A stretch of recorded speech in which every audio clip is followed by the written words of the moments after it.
தமிழ் உறவுகளுக்கு வணக்கம். இது உங்கள் வேர்களை தேடி தமிழ் மீடியா. 3 உலகங்களிலும் சஞ்சரிக்கும் ஆற்றல் மிக்கவர்தான் திரிலோக்கி சித்தர். இவர் யோகம் பயின்று ஜோதி ஸ்வரூபமாக இறைவனுடன் ஐக்கியமான தலம் அவர் பெயராலேயே திரிலோக்கி என்று அழைக்கப்பெற்று தற்பொழுது திருலோக்கி என்று வழங்கப்படுகிறது. சோழர் காலத்தில் மிகவும் செழித்திருந்தது இந்த ஊர்.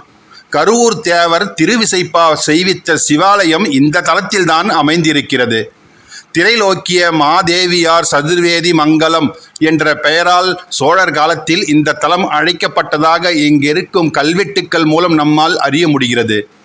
பரசுராமர் சிவபெருமானை வழிபட்ட தலம் இது என்பதால் ஸ்ரீ பரசுராமேஸ்வரம் என்று குறிப்பிடப்பெற்றிருக்கிறது. இந்த ஊரில் தொன்பெருமை வாய்ந்த 3 திருக்கோவில்களுள் ஒன்றான ஸ்ரீ ஷிராப்தி சயன நாராயண பெருமாள் திருக்கோவிலின் ஸ்தல வரலாறு, சிறப்புகள் ஆகியவற்றை தான் இந்த காணொளி மூலம் நாம் பார்க்க போகிறோம். காணொலியை ஸ்கிப் பண்ணாமல் முழுசாக பாருங்கள். நீங்கள் இன்னும் நம்ம சேனலுக்கு சப்ஸ்கிரைப் பண்ணலைன்னா சப்ஸ்கிரைப் பண்ணிடுங்க. மறக்காமல் பக்கத்தில் இருக்கிற பெல் பட்டனை ப்ரெஸ் பண்ணிடுங்க. வாங்க காணொலிக்குள்ளே போகலாம். திருமாலும் தாயாரும் இணை பிரியாதவர்கள். ஆயினும் ஒரு சமயம் ஸ்ரீ மகாலட்சுமி தாயாரானவள் தான் ஒரு கணம் கூட சுவாமியை விட்டு பிரியாதவளாக இருக்க வேண்டும் என்று எண்ணினாள். மார்க்கண்டேய மகரிஷி சொன்ன உபாயத்தின்படி இந்த பூலோகத்திற்கு வந்து திருமகள் சரக்கொன்றை மரங்களால் நிறைந்திருந்த இந்த வனத்தில் எழுந்தருளியுள்ள திருலோக்கி சுந்தரேஸ்வரரை வணங்கி தவத்தில் ஆழ்ந்து விடுகிறாள். அந்த சமயம் திருமகளின் 3 சுவாச கலைகளும் 3 இலைகளாக கொண்ட அதிசய வில்வ இலைகளாக உருவெடுத்தன. அவை தெய்வீக சக்தியுடைய வில்வ விருட்சங்களாக அந்த பகுதி முழுவதும் பரவின. தாயாரின் ஆழ்ந்த தவத்தினால் மகிழ்ந்த சிவபெருமான் ரிஷபாரூடராக தாயாருக்கு திருக்காட்சி அளித்தார். அவருடனே பார்க்கடலில் அரிதுயில் கொண்டுள்ள அனந்த சயனராக திருமாலும் திருக்காட்சி அளித்தார்.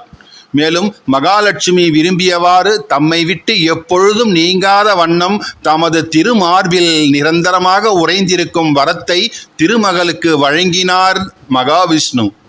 தாயார் உறைந்திருக்கும் வில்வ தலங்களையே தாமும் உவந்து ஏற்பதாகவும் அந்த வில்வ தழைகளால் தம்மை அர்ச்சித்து இந்த தலத்தில் வழிபடுபவர்களுக்கு சகல நன்மைகளையும் தந்தருள்வதாகவும் திருமால் அருளினார். அன்று முதல் இந்த தலத்தில் வில்வ தழைகளை மட்டும் பெருமாளுக்கு சாற்றும் வழக்கம் உண்டாயிற்று. தவிர இந்த கோவிலுக்குரிய விருட்சமும் கூட வில்வ மரம்தான். இந்த ஆலயத்தின் மூலவரான ஸ்ரீ ஷிராப்தி சயன நாராயண பெருமாள் கிழக்கு நோக்கி சேவை சாதிக்கிறார். கருவறையில் தெற்கு புறத்தில் திருமுக மண்டலம், அதன் அருகே ஸ்ரீ லட்சுமி தேவியும், வலப்புறத்தில் திருப்பாதங்கள், அதன் அருகே ஸ்ரீ பூமாதேவியும், நாவி கமலத்திலிருந்து பிரம்மாவும் எழுந்தருளியிருக்கிறார்கள். 5 தலை ஆதிசேஷன் மீது சங்கு சக்கரதாரியாக கீழ்திசை நோக்கியவராக சயனித்த வண்ணம் திருக்காட்சி தருகிறார் திருமால். மூலவரின் திருவுரு சுதை மூர்த்தமாக இருப்பதனால் திருமஞ்சனம் நிகழ்த்த பெறுவது கிடையாது. இந்த தலத்தில் தாயாரும் ஷீரநாயகி என்கிற திருநாமத்துடன் தெற்கு பிரகாரத்தில் தனி சன்னதியில் சேவை சாதிக்கிறாள். தாயார் தமது வழிபாட்டிற்காக அன்று மூழ்கி நீராடிய தீர்த்தம் லட்சுமி தீர்த்தம் என்றும் ஷீர தீர்த்தம் என்றும் அழைக்கப்படுகிறது. இந்த பெருமாளையும் தாயாரையும் வில்வத்தினால் அர்ச்சித்து பால் சம்பந்தப்பட்ட உணவுகளை நிவேதித்து வழிபட்டால் பிரிந்தவர் மீண்டும் கூடுவார்கள். தம்பதியினரிடையே ஒற்றுமை ஏற்படும். குழந்தை பேறு உண்டாகும். பால் பொருட்களை வியாபாரம் செய்பவர்கள் மேன்மை பெறுவார்கள் என்று சொல்லப்படுகிறது.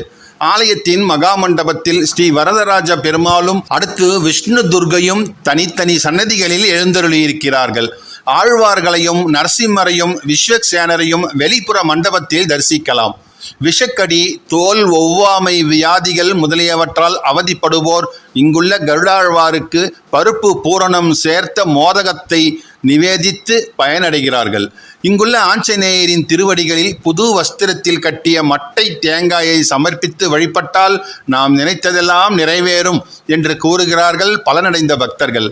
சிறப்புமிக்க ஸ்ரீ ஷிராப்தி சயன நாராயண பெருமாள் திருக்கோவிலுக்கு 2026ஆம் ஆண்டு ஜூலை 12ஆம் தேதி காலை 8:30 மணிக்கு மேல் 10 மணிக்குள் மகா கும்பாபிஷேகம் சிறப்பாக நடைபெற இருக்கிறது. இந்த ஆலயம் தினசரி காலை 8 மணி முதல் 11 மணி வரையிலும், மாலை 5 மணி முதல் இரவு 7:30 மணி வரையிலும் நடை திறக்கப்பட்டிருக்கும். தஞ்சை மாவட்டம் திருப்பனந்தாளில் இருந்து 5 கிலோமீட்டர் தொலைவே அமைந்திருக்கிறது திருலோக்கி என்னும் இந்த தலம். பேருந்து மூலம் இந்த ஆலயத்திற்கு வர விரும்பும் பக்தர்கள் கும்பகோணம் அல்லது திருப்பனந்தாள் வந்துவிட்டால் அங்கிருந்து எளிதாக பேருந்து மூலமாகவே இந்த ஆலயத்தை அடையலாம். மேலும் குரு பகவானுக்கு குருபலம் வழங்கிய உமா மகேஸ்வரர் ரிஷப வாகனத்தில் காட்சி தரும் திருக்கோவிலாகிய திருலோக்கி சுந்தரேஸ்வரர் திருக்கோவில் இந்த தலத்தின் அருகில்தான் அமைந்திருக்கிறது. இந்த தலத்திற்கு வரும் அனைத்து அன்பர்களும் அந்த ஆலயத்திற்கும் சென்று உமா மகேஸ்வரரையும் சுந்தரேஸ்வரரையும் வழிபட்டுவிட்டு வீடு திரும்பலாம். நம்ம சேனலில் ஏற்கனவே திருலோக்கி சுந்தரேஸ்வரர் திருக்கோவிலின் ஸ்தல வரலாறு, சிறப்புகள் ஆகியவற்றை தனி காணொளி ஒன்று பதிவேற்றம் செய்திருக்கிறோம். அந்த காணொளியின் லிங்க் டிஸ்கிரிப்ஷனில் கொடுத்திருக்கிறேன் என்பதை தெரிவித்துக் கொண்டு உங்களிடமிருந்து விடைபெறுகிறேன். இந்த காணொளி உங்களுக்கு பிடித்திருந்தால் லைக் பண்ணுங்க, ஷேர் பண்ணுங்க, மறக்காம உங்கள் கருத்துக்களை கமெண்ட் பாக்ஸில் கமெண்ட் பண்ணுங்க. நன்றி, வணக்கம்.